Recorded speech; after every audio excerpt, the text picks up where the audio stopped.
Itong command na to sa Microsoft Excel, ang ginagawa niya ay binabasa niya yung mga data na meron tayo dito sa ating spreadsheet. So para may lagay natin to dito, ang gagawin lang po natin ay click yung file and then options. Tapos piliin po natin yung quick access toolbar. Yung popular commands po sa taas, i-click lang po natin yung drop-down arrow and then piliin po yung all commands. After mag-loading ng mga commands, hanapin lang po natin yung speak cells. Since alphabetical order naman po, dun tayo sa pinakadulo. And then, makikita nyo po yung 5 commands for the speak cells. Ang gagawin po natin dyan, piliin po natin isa-isa and then add speak cells, stop speaking cells, speak cells by columns, speak cells by rows, and speak cells by enter. After that, click nyo po yung OK.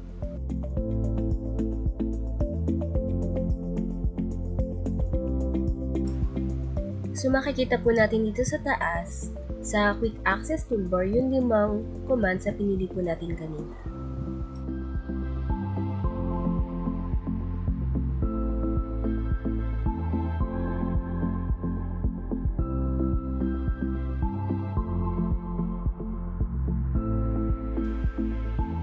Ang gagawin po natin, piliin po natin kung saan cell yung sa start yung pagbabasa and Numbers, then click speak cells. colors, Simula shapes, dun sa cell na pinili natin kanina, animals, babasahin niya country, lahat ng data na part 1, ng table kung nasan yung cell. yellow, circle, dog, Philippines,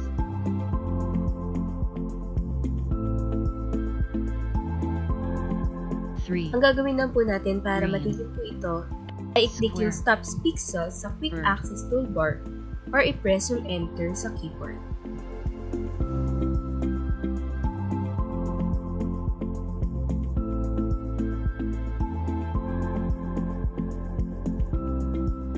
Pwede po natin piliin yung paraan kung paano babasahin ng speak command yung mga data natin sa ating Excel. Dito sa ating quick access toolbar, pwede nyo pong piliin yung speak by columns or speak by rows. For example, ang pipiliin ko po ay speak by columns. And then, speak cells. So, mapapansin nyo, yung Numbers, pagbasa niya kanina, horizontally, na bago. 2, Naging vertically na 3, po. Since, ang pinili 4, ko po ngayon ay speak by 5, columns. colors, yellow, blue, green,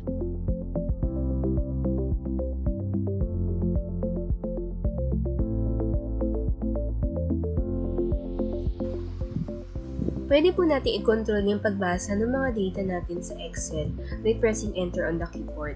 Pero syempre, ang gagawin po muna natin ay piliin kung saan po magsa-start yung pagbabasa.